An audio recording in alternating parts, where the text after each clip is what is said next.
it. Okay. Because the country is bereft of love now. Wow. You can see all that is happening. So that was sort of like your protest exactly against all that's happening in the country. I didn't have to go to Lekki to express that.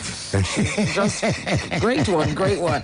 All right, so it's good to have you here, Barrister. We're going to look at the headlines and then look at some stories. We'd like to start with COVID-19 updates. There's 574 new cases confirmed, COVID-19 cases confirmed. And obviously, that's also to let you know to continue to be watchful but deliberate as you go in and out.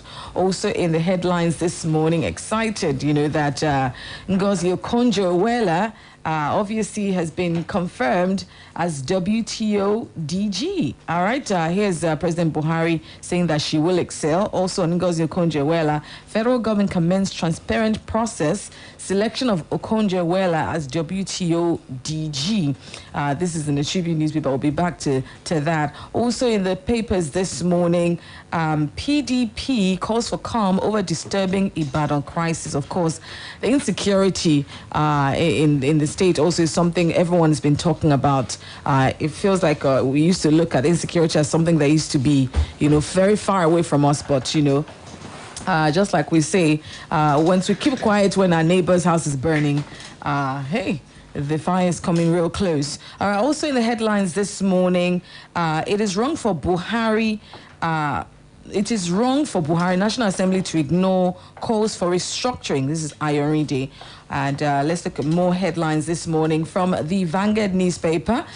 Still in PDP, that is coming from Jonathan. It feels like a lot of people are jumping ship. PDP seems to have some crisis going on in there.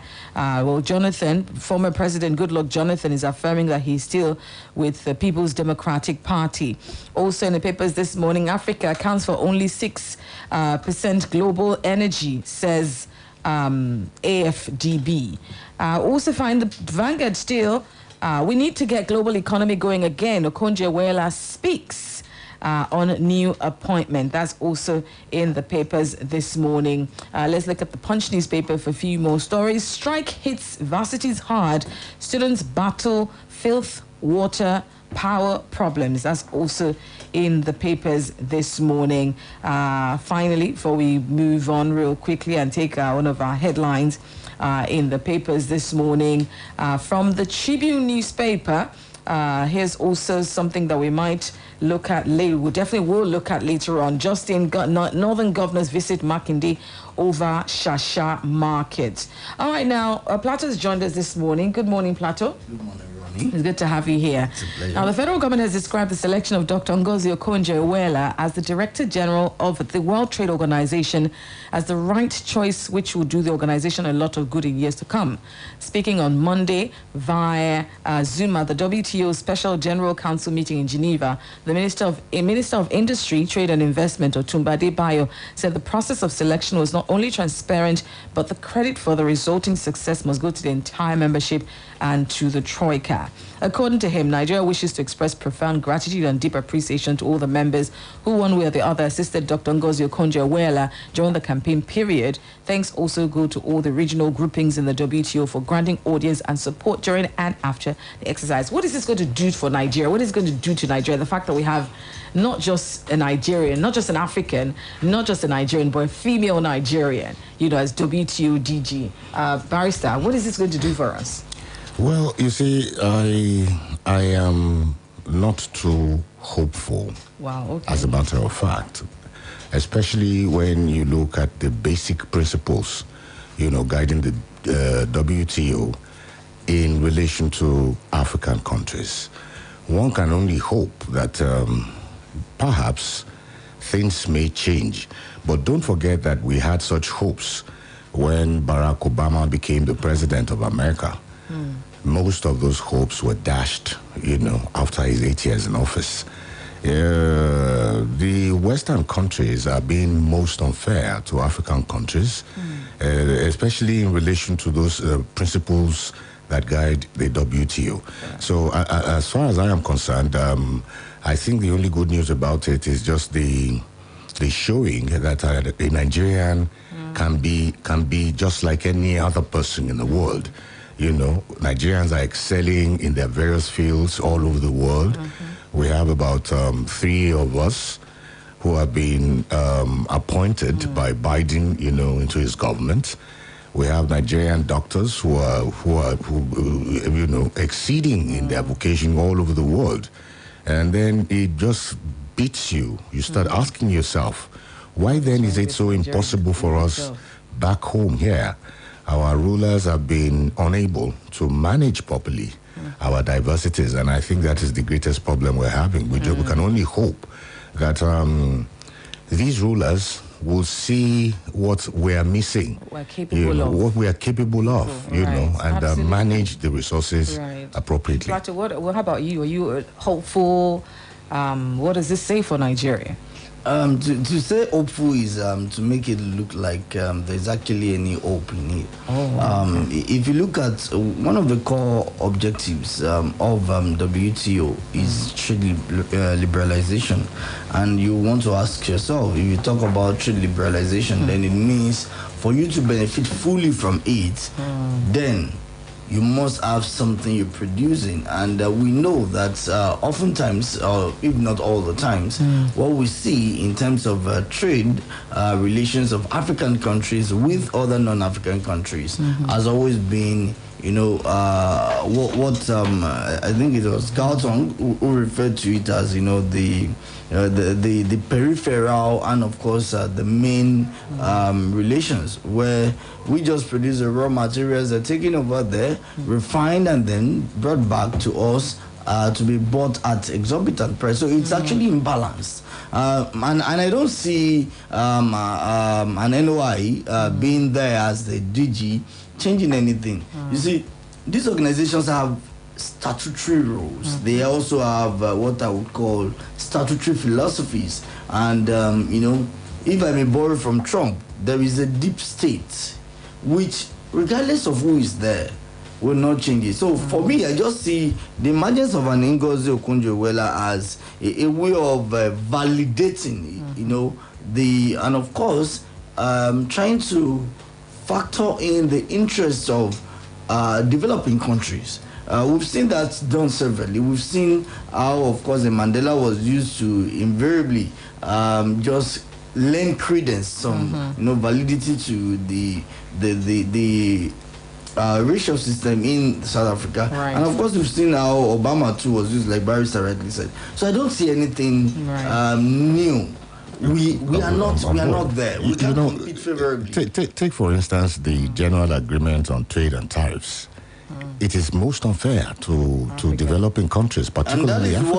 And that is what WTO is built on. You know what it is built on. So that's why one cannot, you know, really expect too much from, you know, an Okonjo-Iweala there. The principles of GATT, the principles underlying GATT, are unshakable. They are in fact detrimental to Africa's aspirations and yearnings.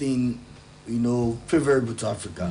The first thing is to review the fundamental principles of GATT. Now, these were the principles signed when more than 70% of African countries were still under colonial rule. So Africa was not a subject of discussion.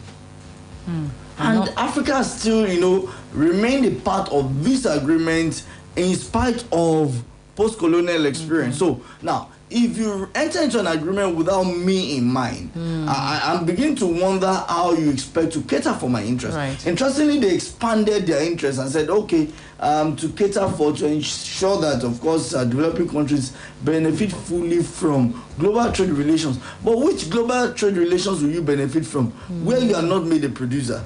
Where your local economy has been crumbled to its knees, and then you have to depend on what is coming from there. Exactly. It's so sad, you know. Look at the most favored nation principle, for instance. It works to the detriment of African countries. And secondly... So what are we going to do about this? Are we just going to sit down and then continue? What do we do about this to advance the conversation? We'll continue to mount pressures. We'll continue to mount pressures. But how is Africa itself sort of? I think that's where AFTA comes in, the Africa Free Continental Trade Agreement, because now research has proven that more than 90% of Africa trade relations goes outside of Africa, not within African countries. Now, what's the implication of that? The implication is that we now need to struggle against a system that we cannot compete against. But when African countries trade more amongst themselves, we are able to at least find a meeting point, build the economy together. Now, many times if you want to transport something more times, you want to get something export to, let's say, Kenya. You see situations where African countries, for instance, neighboring African countries export to maybe the UK, and then Kenya has to import from the UK, which creates some of these problems. Exactly. When you look at it, Africa, you see, I don't know why, despite the African Union, Africa has not been able to still come up with a common voice. It's so sad. You imagine Nigeria exporting cocoa, Ghana exporting cocoa, and some other countries exporting cocoa individually. At the end of the day, they are unable to control the market and prices fall.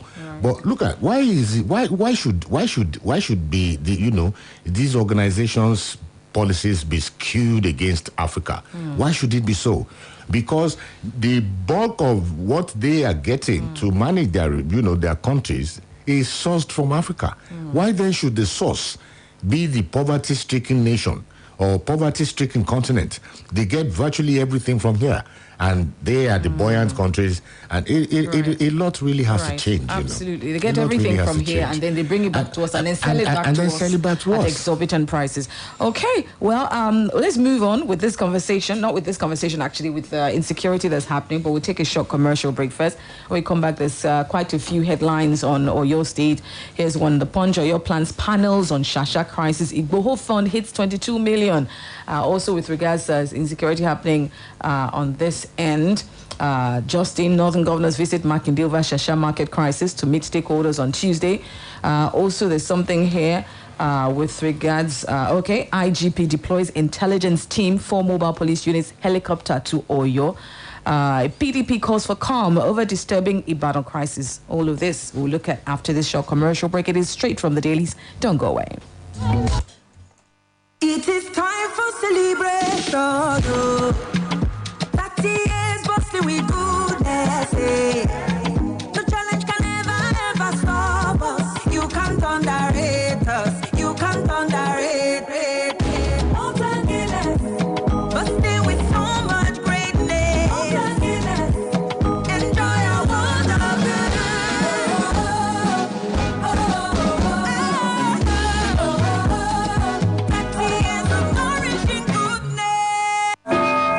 Fresh breath is good, but strong teeth and fresh breath is even better. Use Oral-B 2-in-1 toothpaste for strong teeth and long-lasting fresh breath. It is right, now better winner. Small drop of money, fresh gon' make your petty dinner. Yama, don't go remain. With small drop of money, fresh was 50% more. And your plate is shine, it is fresh one Niger.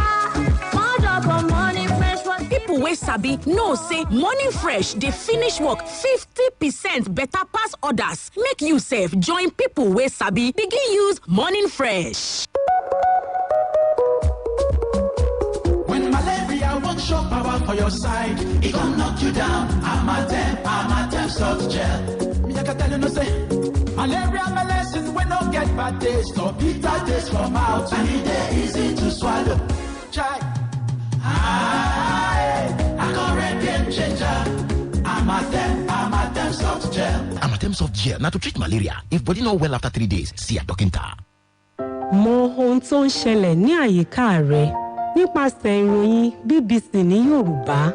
Nítorí kí o tó lè tayọ, o ní láti mọ̀ ọ́. Ní ìmísí pẹ̀lú àwọn oríṣiríṣi ìròyìn láti ibi àti káàkiri àgbáyé. Nígbà tí o bá ní ìmọ̀ nípa ohun tó ń lọ ní àgbáyé, o lè ṣe ohunkóhun. Mọ ohun tó ń ṣẹlẹ̀ ní àyíká rẹ. Wá BBC News Yorùbá kàn. Uncle Dentist, wetin be cavities and And how Colgate take they protect my teeth from cavities? Say they use Kung Fu? No, dear. Now, hole for teeth they cause most tooth pain will be cavity. But if you use Colgate Maximum Cavity Protection, take brush every day. The confirmed formula could help keep natural calcium inside our teeth. We could protect them from tooth decay. Time don't reach to upgrade to the world's most chosen toothpaste, Colgate. Because Colgate locks calcium in.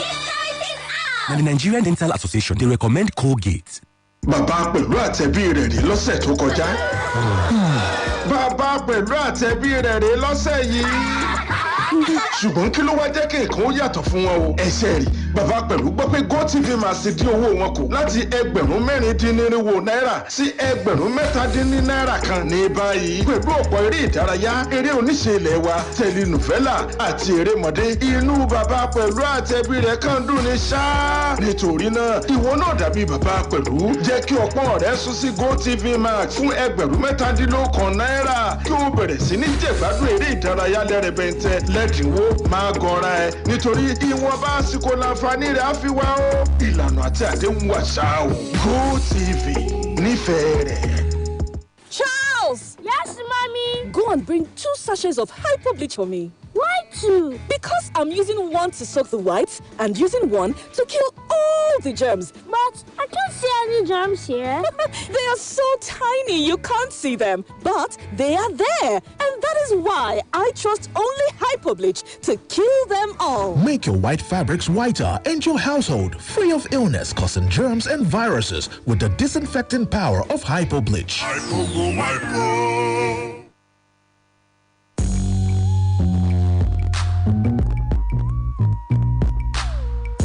Welcome back to Straight from the Dailies on Splash 105.5 FM, the Integrity Station.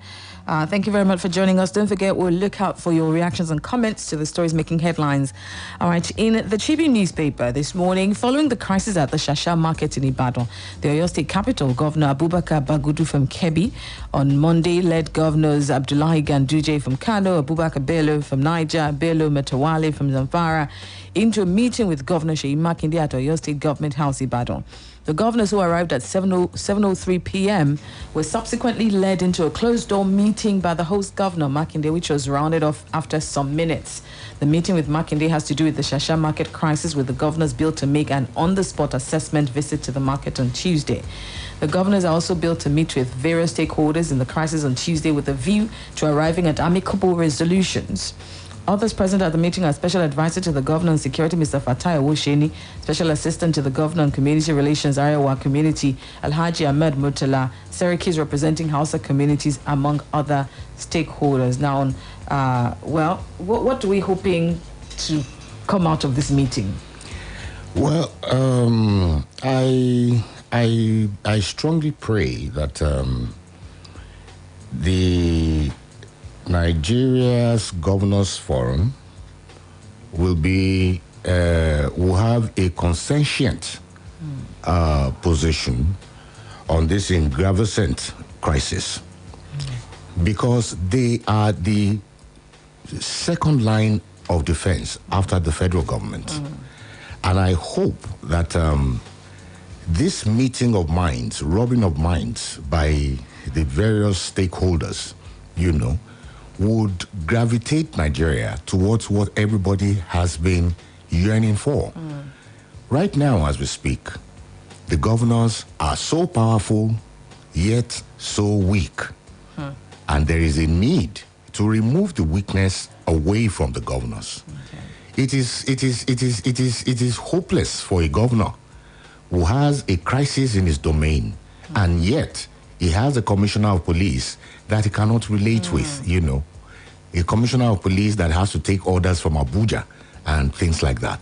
So this issue of restructuring, I think it is right now on the front burner, and the governors should go ahead to ensure that they put up a position paper, all right, supporting the move for it, because it is it will be to everybody's advantage.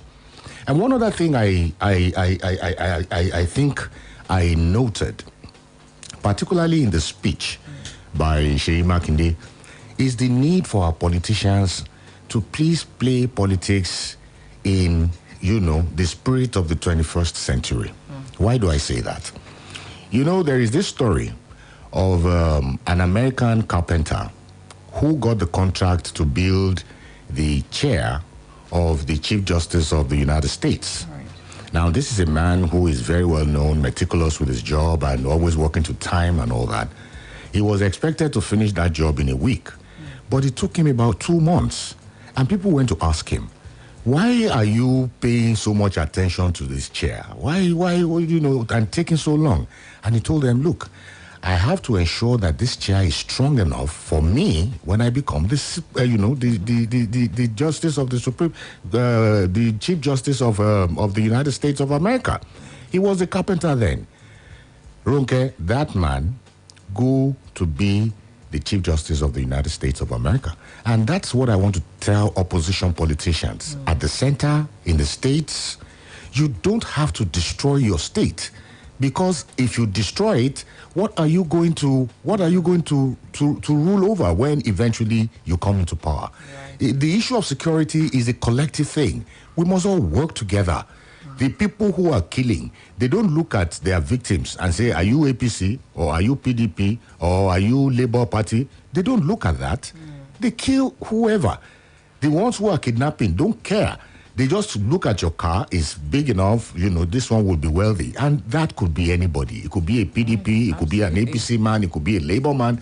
So on issues like this, I think politics should be left out of it. How about you, Plato? What are your thoughts on the governor's landing? The sad reality is that a convergence of the governor 1,000,000 times over will not solve a thing if they don't go to the root cause. Okay.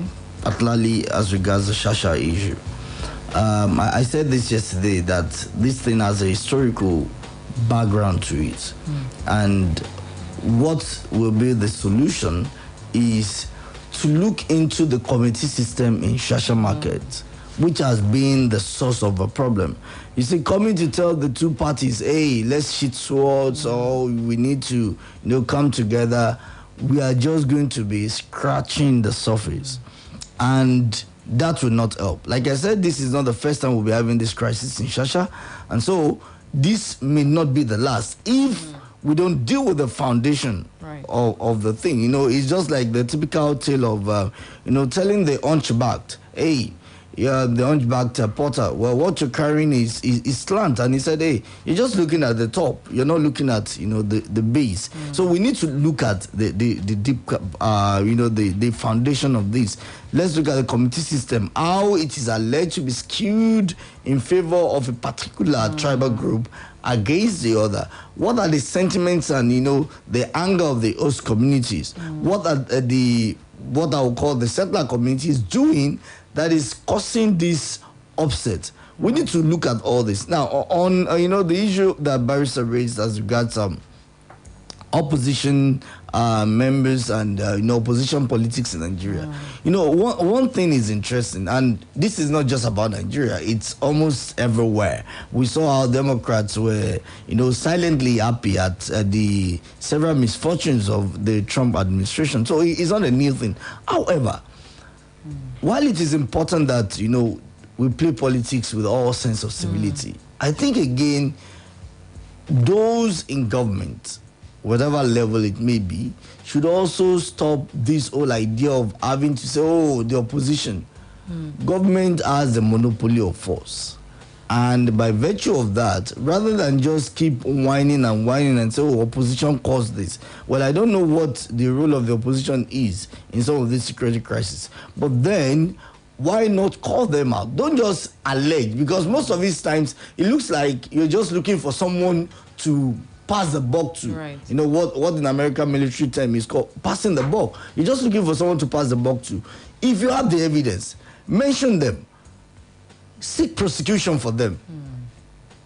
Don't be chasing shadows here and there. You know, we've seen that even with the federal government, always saying, "Oh, opposition," and then we've also seen that in your state. It's not for me the way to go. Right. It's just like you're just chasing shadows. Absolutely. At 8 o'clock, we're going beyond the surface of not just this Shasha issue, but I mean, how we can actually live in spite of our differences. I'll be talking to the Director, Institute for Peace and Strategic Studies at the University of Ibadan, Professor Akonji, because you talked about the root cause. I mean, those are some of the things that we need to start to address. You said it's happened before. Yes. It will happen again. So how do we ensure that this kind of thing does not happen again?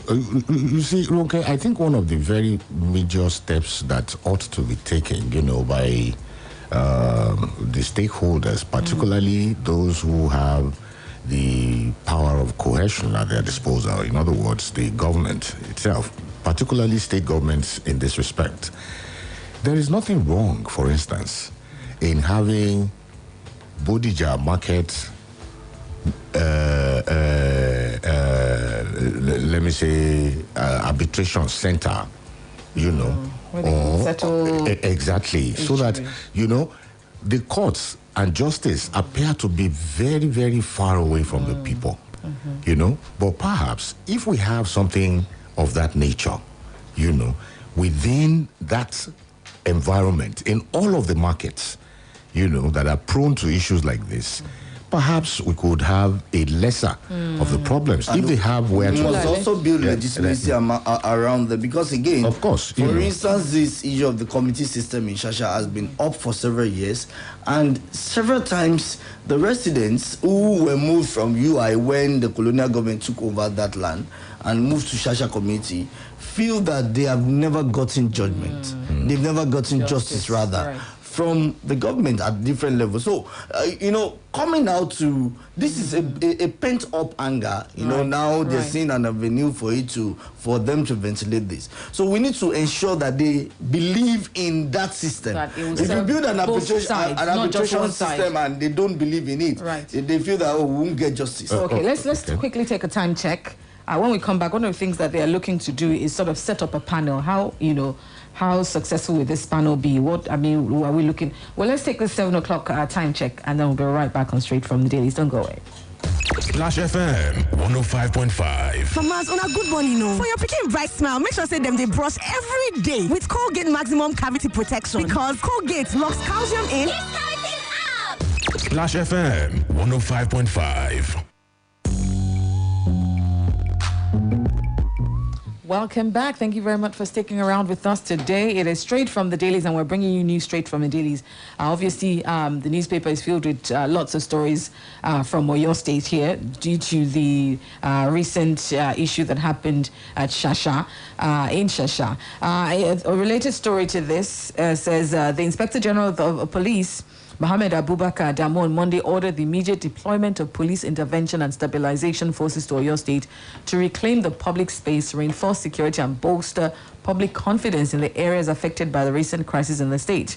This was contained in a statement made available to newsmen in Abuja by the Force Public Relations Officer, FPRO Frank Mba. According to the statement, the deployment, consisting largely of intelligence and operational assets of the force, include 4 units of the police mobile force, seasoned operatives from the Force Intelligence Bureau, and 1 operational surveillance police helicopter from the Police Air Wing department. It explained that the intervention fund force is charged with the responsibility of reinforcing and stabilizing security in the state, preventing further breakdown of law and order, protecting lives and property, and ultimately enhancing public safety and general security in the state. I know people had said, governor was having issues with the police, whatever, but is this signal? It's a good signal. That's what you're shaking. Medicine after death. I'm not even going to see it as medicine after death. It shows how backward our police is in every other clime.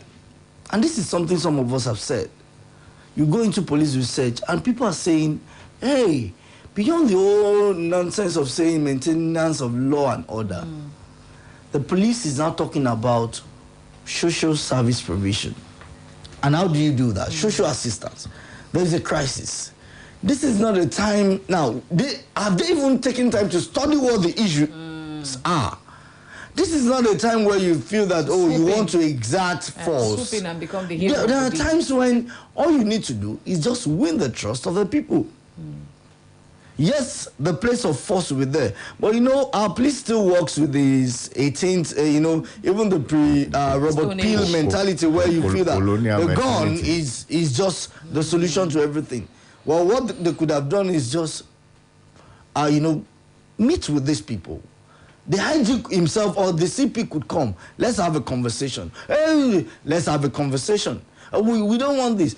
Now, the same police that is not even trusted is the one coming. Now, one way or the other, it's either that thing is going to blow out of proportion because some of them, for instance, there are allegations that when the army came in, they were actually taking weapons from the Yorubas, in quotes, and then leaving another group. So, if you have such a situation, what you need is to speak to them, to talk to them. Yes, you will need the place of the backup force, no doubt.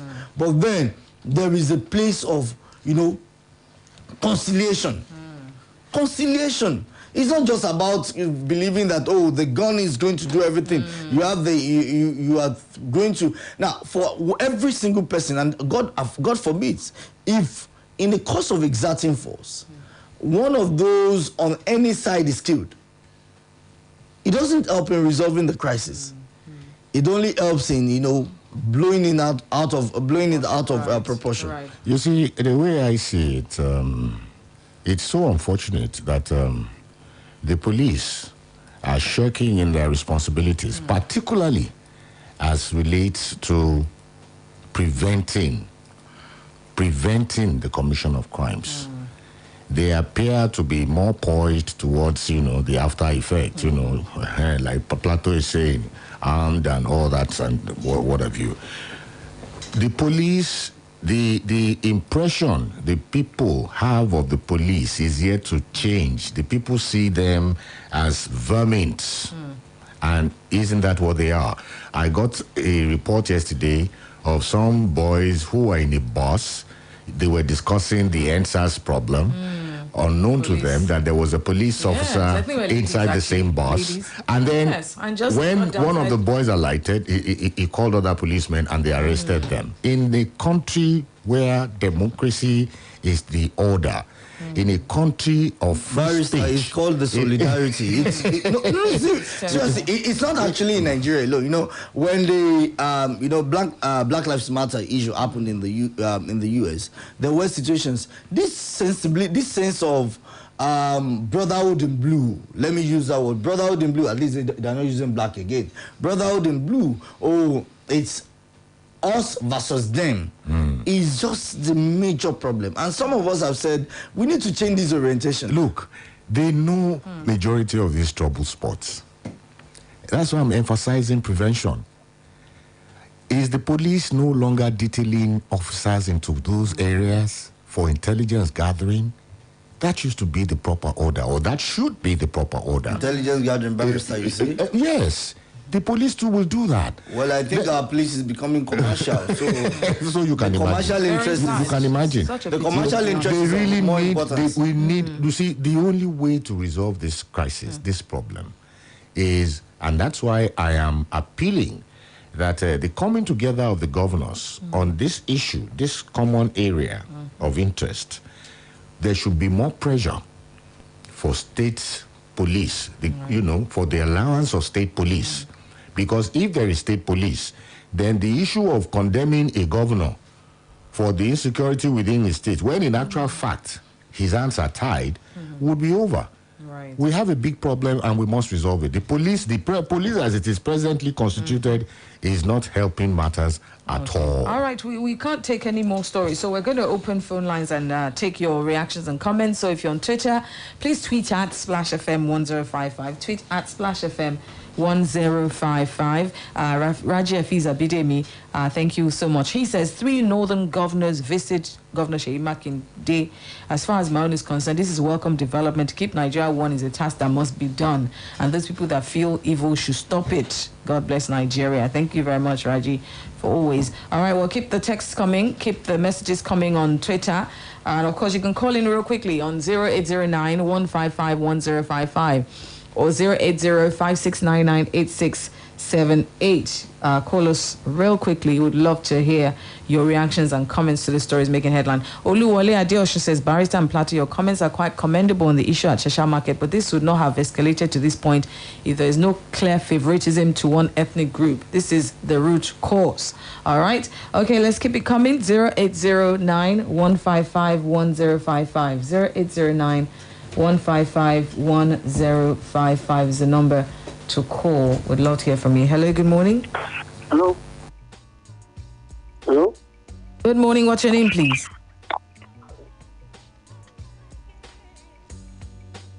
We can't. Hello. Hello. Hello. This is me speaking from Apata. Okay, go ahead with your contribution real quickly. Yeah, I think these people are taking us for a ride. Dude. Yeah, what of our plan? Can you imagine? For when Sonibo wanted to do his own, they didn't send a helicopter or power anybody. We are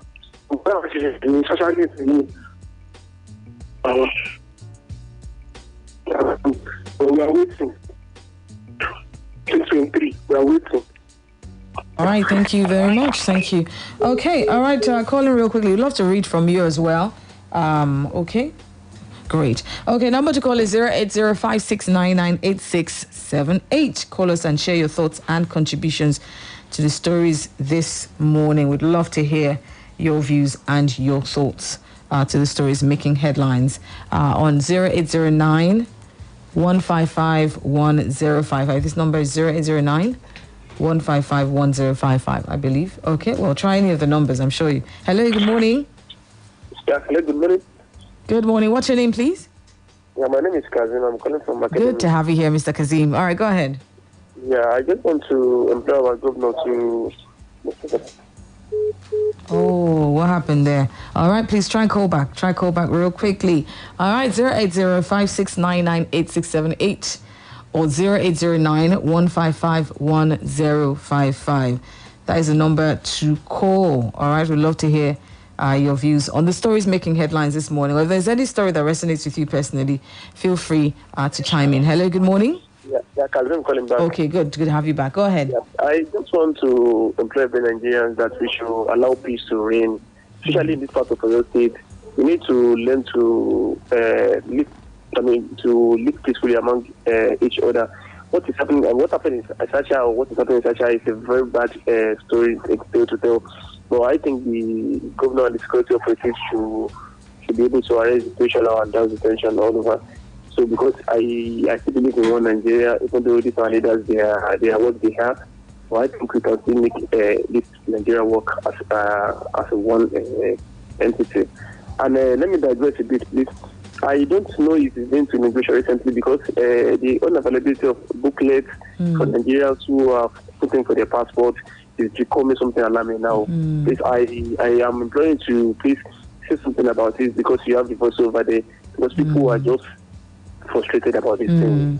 Thank you so much. I feel like there's never a time in recent times where there has been booklets. There's always issues. For over months now. This seems to have been worse. For months, people have applied for passports, have had to be on the waiting list for 2 months thereabout now. No, Ronke, if you watched my posts recently, I have been saying quite a lot concerning this. I, in fact, went to the Twitter handle of Rauf Aregbesola to post the grievances of Nigerians. I don't know what is happening, but the information I got is that the foreign company that's printing the booklet is owed some money, you know. But now it's looking more like another scam by the federal government. Because every day, go to the passport offices, you find people are still getting captured and they're paying the requisite fees and all that. And you don't have booklets. Captured in fees. and you see, there is this room that is now being created for corruption and what have you. I think... But the problem is that even the corruption thing cannot work because you collected money for extras from someone and then there's no booklet. Will you go and buy booklet from your house to print? No, they say some will go to the north. Some will go and buy from the north. Hello, good morning. Good morning, Barrister. Hello, Reverend Koye. Good morning. Good morning, Reverend. Let me start on this note. All I am saying, give peace a chance. All I am saying, peace commission. The only way out is to have a peace commission, to promote unity, to promote peaceful coexistence, to promote brotherhood, to promote love, to broker peace among warring groups, to stand between government and the people. Until we come to that understanding, there will be no end to what we saw in Chasha. Good morning. Thank you very much, Avankoye. Thank you. And don't forget, at 8 o'clock, we're going beyond the surface and we're looking, talking about peace, conflict resolution. We're going to be talking to Professor Akonji, who is the Director, Institute for Peace and Strategic Studies, Universities of Ibadan. We're talking about I think even in Makinde's speech, he made mention of something of that sort. Okay. We really need it. We really need it from, hello, good morning. The community level up to the state. Good morning. What's your name, please? Pardon? Oh, Mr. Charles. All right, go ahead, Mr. Charles. Good morning, Barrister Plateau. Charlie, how are you? I think Barrister was saying something about why is it that it's only doing intervention. The security base is always coming. I think we need intelligence units in each local government. I don't know how the police can do this. If we have this in place, in each local government, anytime there's any fracas, immediately information will go to the police, maybe to the police commissioner or anybody around that police, so that immediately the police will intervene. Because most times, when these things start, there are no security presence there. So before you know, it's when it escalates, houses are burned, cars are burned before police come in. I feel there can be intelligence units in most of these local governments. It should go a long way in helping to meet most of these fracas in the board.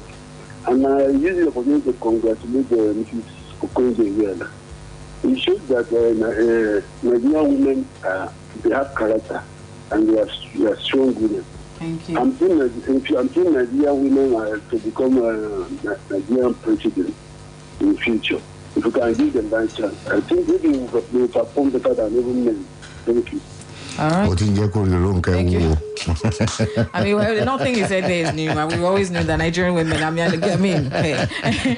But thank you very much, Charles. We really appreciate it. There's a Be Like Ngozi challenge on Twitter. # Be Like Ngozi challenge. I will find out what that really is about, but I'm sure it is something. Well, Shitu Akim on Twitter says every element of a failed state is set for Nigeria: economy, security, and ethnicity division. May our country not fail. Bamigbilo Ademola says, good morning. The favoring of an ethnic group over others is the basis of the prolonged problem. Without justice, there will be no peace. Thank you all so much for being a part of Straight from the Daily. Thank you for listening. Thank you for being here, Barrister Yomi. Thank you very much, Plateau, for being here as well. We're going beyond the surface at 8 o'clock, so make sure to join us then. I'm Ronke Giwa Onafuwa. Good morning.